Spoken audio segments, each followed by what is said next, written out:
First of all, I'd like to acknowledge the traditional custodians of this land upon which we stand, and also we hold all sorts of democratic meetings. Also pay respect to their elder past and present. I also couldn't help saying that I also acknowledge standing in this house, the House of People, a great symbol of democracy that we all enjoy, and millions of other people wish to live in this sort of society, and they can't have it. I also acknowledge the presence of various members of the Parliament on both sides of the politics, also commissioners of human rights and from other governing parties of the Australian government. Father Peter Hoàng, Tuan said before that Vietnamese have contributed so much in this society, mentioned various professions. In fact, a very qualified school teacher taught in our school. I belong to a religious order called Salesians of Don Bosco. We specialize in education, and I taught in school for 14 years in 2 schools in Victoria and 1 in Hobart. And I'd like to use that as my little contribution to this society. And actually, as a religious priest, I do not have a personal wage from that profession. The salary that I have is a very humble stipend that sent to my congregation, and then I will ask simply for enough to live. So I'd like to be grateful to the Australian people and government for allowing the Vietnamese to have a great future here, and that's my little contribution as return to this beautiful society and country. Because the oppression in Vietnam at the moment is so strongly focused on the very religious liberty of human beings. So I would like to take this opportunity to speak a few words. I know that in my studies of theology and other subjects, communism is originally a philosophy, but I believe it became deviously twisted into a political system that fundamentally deprives people of all their liberties. Freedom of speech, of religion, of press, civil liberties of any kind does not exist at all. I grew up in this regime for the first 5 years of my teenage years, and I've been living here for 35 years, so I can see the difference between here and there. In terms of religious liberty, there's no such a thing under the communist regime. And if there's any at all, any religious activities, such as pastoral, ministerial, or liturgical, or administration, if they are allowed to take place, they are strictly controlled and closely monitored. Religious oppression in Vietnam has always been there, and in subtle ways they exercise that, they use that to control the people. Over the last 10 years, the Communist Vietnamese government began a more open oppression and persecution of the Catholic Church and other religions over there by forcefully taking over or confiscating churches' properties, such as physical churches and buildings, including cemeteries. They take over cemeteries. They couldn't leave the dead alone. Cemeteries and religious congregation properties. I'd like to share my personal experience. I returned in 1997 after I was ordained a priest here with great difficulties to be at home.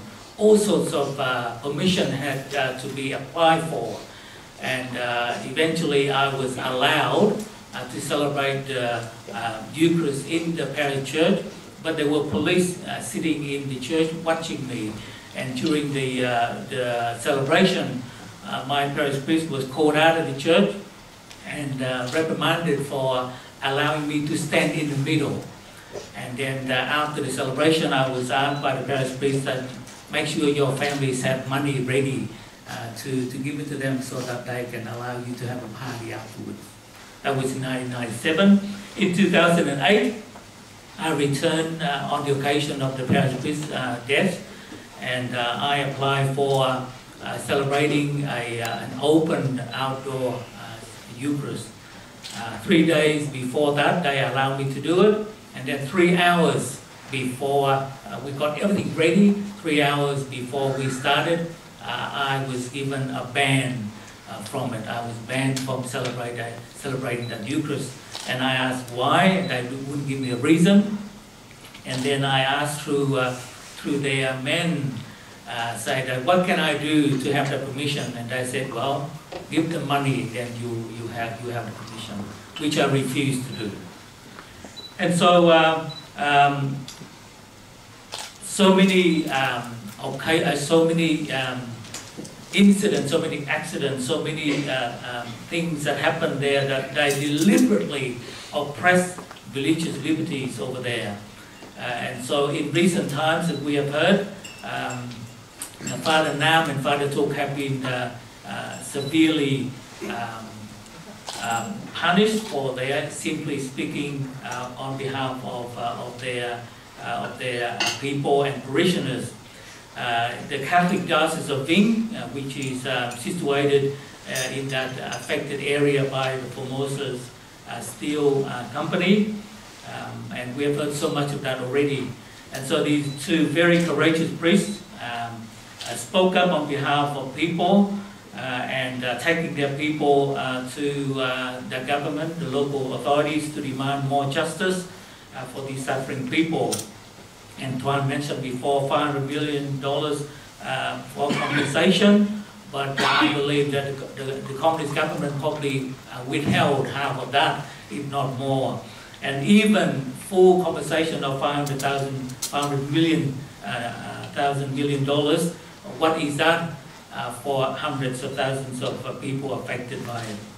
And so the Vietnamese communist authorities have falsely accused these two Catholic priests for being opportunistic, using the people to conduct propaganda against the state. And these two priests have always been spoken for the rights of the people, for freedom of expression, religious liberty, and fairness and justice. They have been actively pursuing for a clear and adequate compensation for the affected fishing families by, again, as I said before, taking the people to the courts, taking people to the street, marching peacefully, but they were physically and violently attacked by the uniform and undercover police by stoning them. And these two priests have been strictly monitored and closely followed by the local police in their movements. And last week we saw the video before Father Nam was in the minibus, and the driver was taken away after the bus was stopped by the police. And so we are here to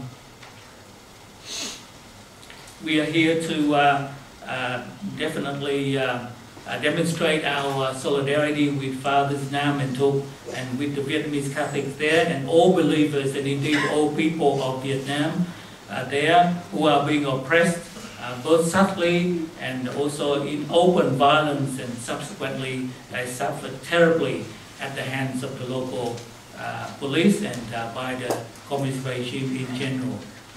We are here definitely to make an appeal to the Australian government, the opposition and other governing parties in our parliament to attentively listen to our pain and concern. I am sure that being Australians, we love our freedom, justice and peace. And so I'm sure you can feel the same pain and concern with us. Most importantly, I ask you to accept our request and actively bringing this request directly to the Vietnamese government. And please do this in such a way that effectively draws a positive response from the Vietnamese government. And subsequently, a marked difference made in the right direction, bringing about improvements in human rights, freedom of speech, assembly, freedom of press and expression. I believe Vietnam is a signatory in the Universal Declaration of Human Rights, and therefore they must be reminded that they must respect their position and standing in the global community. And Australia, being one of the great democracies in the world, as well as having diplomatic ties with Vietnam, can rightly exert requests, if not pressure, on the Vietnamese government to again look into these concerned areas. So once again, I sincerely thank you to all of you who are present here for giving your valuable time in listening to us, to our concern. Thank you.